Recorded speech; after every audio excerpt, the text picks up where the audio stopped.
Estamos de volta com Novos Tempos, que hoje está conversando com o jornalista e escritor Rodrigo Alvares. Vamos acompanhar agora a segunda parte da nossa entrevista. Rodrigo, no primeiro bloco falamos muito do seu trabalho jornalístico, né, de cobertura daquele conflito. Vamos conhecer um pouco mais agora do escritor. Como é que nasceu isso na sua vida? É recente? Como é que é isso? Olha, na verdade, antes de ser jornalista, eu queria ser escritor. Quando eu tinha 12 anos, mais ou menos 12 anos, eu comecei a escrever poesias, depois letra de música, e aí fui escrever contos, me encantei com a ideia de escrever também ficção, e sonhava em me tornar um escritor. Mas na hora de decidir o que eu ia fazer, a gente precisava escolher uma faculdade, né, tomar uma decisão, e eu tomei a decisão errada de fazer desenho industrial. Foi errada, porque eu não era bom, eu era muito ruim, na verdade. Fui um péssimo aluno de desenho industrial e demorei a descobrir que tinha que sair.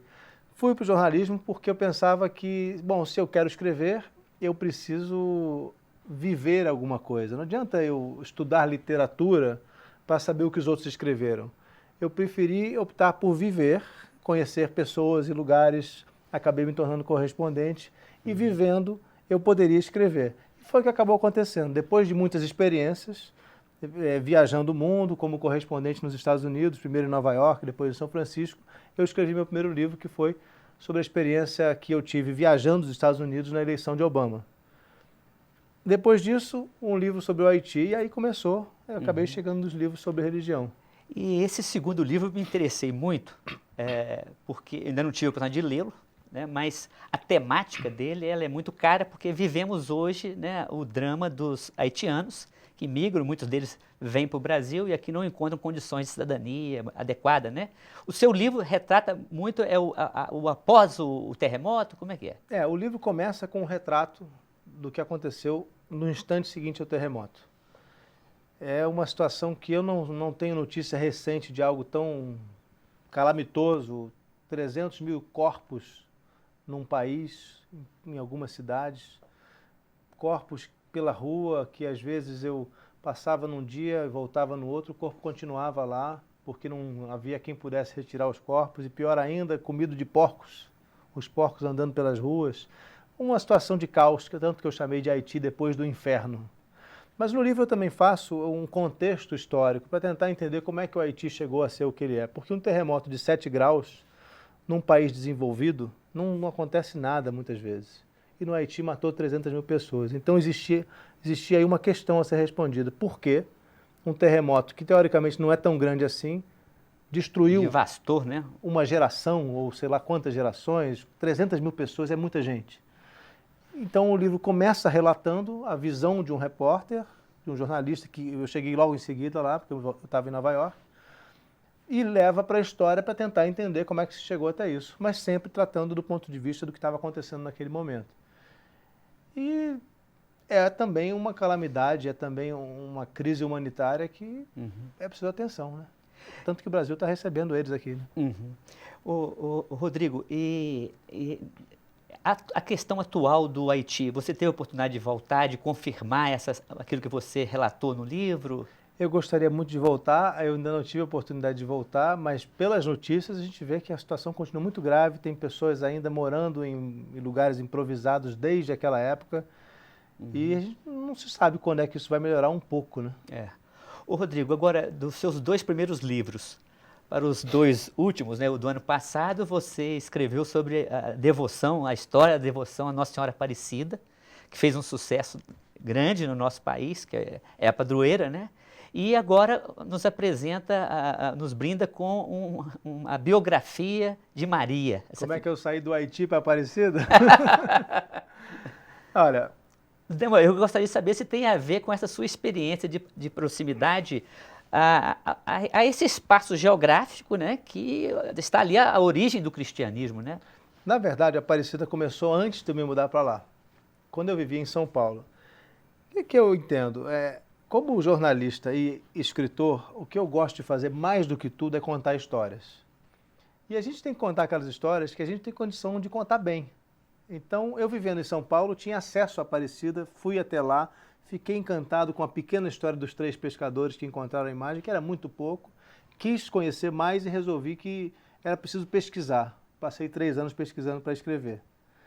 Maria foi como se fosse retirar uma costela do livro Aparecida, porque eram os capítulos de Aparecida que iam falar sobre a vida de Maria, porque afinal Aparecida nada mais é do que uma representação de Maria. Então eu achei que era muito pouco alguns capítulos sobre Maria, então eu resolvi extrair daquele livro para fazer um livro inteiro e completo sobre Maria. Mas a mudança de um drama como o Haiti para uma história como Aparecida se dá porque foi a história que me pareceu interessante contar naquele momento. Eu achava que o Brasil merecia ter contado a história de um símbolo que é nacional, antes de tudo. Eu acho que, ainda que seja um símbolo religioso, a Aparecida representou o Brasil e representa o Brasil muito fortemente, culturalmente falando. Então, eu acho que eu percebi que não havia um livro sobre isso e resolvi que eu poderia contar essa história. Agora, essa seu aproximação, né, ao fenômeno que é a devoção à Nossa Senhora Aparecida e também agora a figura histórica, tem bate esse contar a história com a sua experiência religiosa? Você é cristão ou tem essa devoção também à Nossa Senhora? Como é que é? Olha, eu sou católico, família católica, Colégio Santo Agostinho, PUC Ex-aluno da PUC Rio, do Rio, ex-aluno né? da PUC do Rio, da comunicação. Foi lá que eu fiz o meu desastre também no desenho industrial, mas terminei a comunicação lá. Então, a vida inteira eu vivi a religião católica. Mas para escrever o livro eu não me coloco como católico. Por quê? Não é que eu deixe de ser católico, mas eu me coloco como pesquisador, como observador. Eu tento o tempo todo me retirar do livro e olhar com respeito para todas as visões possíveis. Ou seja, a visão ortodoxa, a visão não religiosa, para que eu possa ser isento o suficiente para contar a história. E nessa direção, porque eu estou curioso para ler eu vou começar do seu último livro, viu, Rodrigo? É até bom porque a cronologia é essa, né? Maria veio primeiro, depois veio Aparecida. Tá. O que o leitor vai encontrar aí? Porque a gente nos evangelhos, que é a principal matriz de informação, de nutrir a fé católica, o que o leitor, sendo ele católico ou não, vai encontrar de original? Quais foram as grandes descobertas suas nessa sua pesquisa sobre Maria?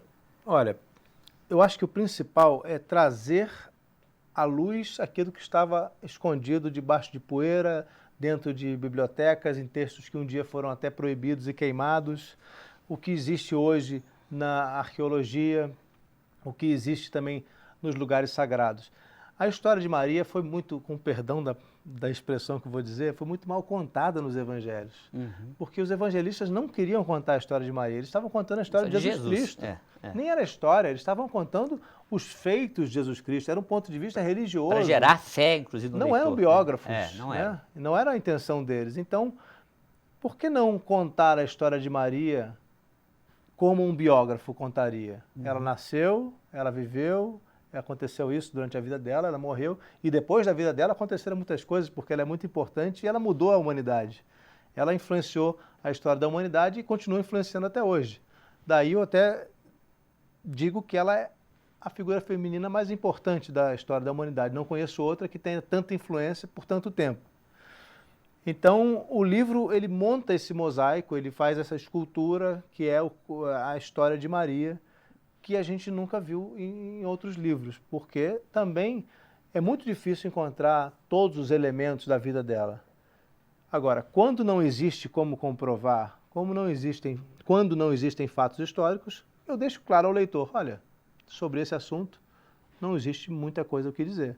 Ou sobre esse outro assunto existem dúvidas, existem visões diferentes, se ela nasceu em Jerusalém, em Nazaré ou em Séforis, que era uma cidade muito importante da época. As 3 versões concorrem e há quem defenda muito veementemente todas. Eu me pergunto para que defender uma delas? Vamos conviver com todas elas e entender o que existe, o que se conhece sobre Maria. E a dúvida é tão interessante nesse buscar, né? A gente não precisa concluir, até porque não dá para concluir. E uma pergunta que não quer calar aqui, Rodrigo. Você escreve sobre a mãe, o próximo livro significa a biografia do filho? Como é que é? Olha, é um desafio ainda maior, né? Seria muito interessante. Eu gostaria de fazer, mas ainda não tenho certeza. Eu vou continuar escrevendo e vou continuar escrevendo sobre temas religiosos, mas eu ainda não sei qual. Ia continuar essa conversa, mas Vamos estamos chegando ao continuar. fim. Mas eu gostaria que você brindasse a quem está nos assistindo, né, com uma mensagem final, uma palavra, você que está de volta ao Brasil, né? E deve ser gostoso, tá, assim, quem está morando fora, né, vir encontrar com a família, com os amigos e estar aqui lançando um livro. O que eu acho que é interessante dizer é que, lançando esse livro, percorrendo o Brasil, eu tive a oportunidade de conversar muito de perto com as pessoas. Fiquei muito encantado de perceber como o brasileiro, não importando se ele é rico ou pobre, está interessado em ler, está interessado em aprender mais. Eu fiz esse livro Maria agora, eu tinha feito Aparecida, os dois com um olhar de pesquisa, um olhar que não é religioso ou devocional. Muitas pessoas foram aos lançamentos que eu fiz, Rio, São Paulo, Aparecida, Goiânia, Belém, Belo Horizonte. Eram pessoas religiosas, devotas, mas elas estavam interessadas na pesquisa. Elas me traziam uma necessidade de entender mais. Então eu fico feliz de ver, eu tenho a impressão de que o livro está ganhando força no Brasil. Isso acho que é uma mensagem que eu queria dizer. Que bacana!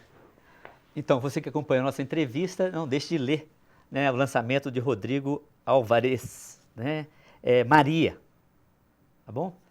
Bom, nosso programa fica por aqui, por hoje é só. Desejamos a você uma boa leitura, fique com Deus e até o próximo Novos Tempos. Novos Tempos é um programa da PUC-TV Minas em parceria com o Ânima, Sistema Avançado de Formação da PUC Minas. Nós voltamos na próxima semana com outros temas importantes para você. Tchau!